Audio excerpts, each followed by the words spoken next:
ക്ലാസ്സിലാണ് എന്നൊക്കെ പറഞ്ഞു. അപ്പം എന്നോട് ചോദിച്ച് പിന്നെ ബുദ്ധിക്ക് എന്തെങ്കിലും പ്രശ്നം ഉണ്ടോയെന്ന് ചോദിച്ചു. അപ്പോഴും സത്യം പറഞ്ഞാൽ അന്നേരം എനിക്ക് എന്തൊക്കെയാണ് എൻ്റെ കണ്ണിലൊക്കെ അങ്ങ് ഇരുട്ട് കയറുന്നതാണൊക്കെ തോന്നി.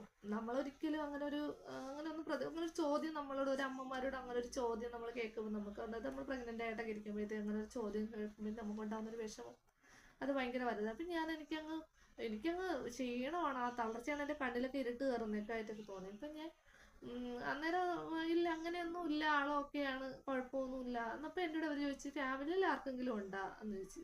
അപ്പോൾ പിന്നെ എനിക്കങ്ങ് സംശയമായി. അന്നേരം തന്നെ എൻ്റെ കണ്ണൊക്കെ അങ്ങ് നിറഞ്ഞു. ഇപ്പം പറയുന്ന കണക്കാണ്, അന്നേരം തന്നെ എൻ്റെ കണ്ണൊക്കെ അങ്ങ് നിറഞ്ഞു. എനിക്ക് എന്ത് പറയണമെന്നുള്ള ഇത്. അപ്പം എനിക്കൊരു റിപ്പോർട്ടും ഒന്നും തന്നില്ല. അങ്ങനെ അവർ കുറച്ച് നേരം റെസ്റ്റ് എടുക്കുമെന്ന് പറഞ്ഞു. ഇപ്പം ഞാൻ അങ്ങോട്ട് മാറിയിരുന്നു.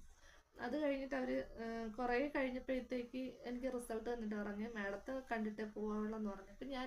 അപ്പം തന്നെ ഞാൻ ആ ചേച്ചിയെ വിളിച്ചു. ആ ചേച്ചി നല്ല സ്നേഹമാണ്. എനിക്കിപ്പോഴും ചേച്ചി എൻ്റെ മോളെ നല്ലത് എന്നെ ഒന്നും വിളിച്ചിട്ടില്ല. എനിക്ക് എപ്പോഴും എൻ്റെ നല്ലൊരു കസ്റ്റമറുമാണ്.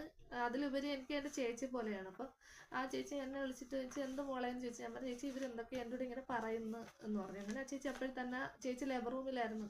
അപ്പം ചേച്ചിയുടെ ഡ്യൂട്ടി സമയത്ത് ഞാൻ വിളിച്ചപ്പോൾ തന്നെ ചേച്ചി ഇറങ്ങി വന്നു. അങ്ങനെ ചേച്ചി എന്നോട് പറഞ്ഞു വാ ഡോക്ടർ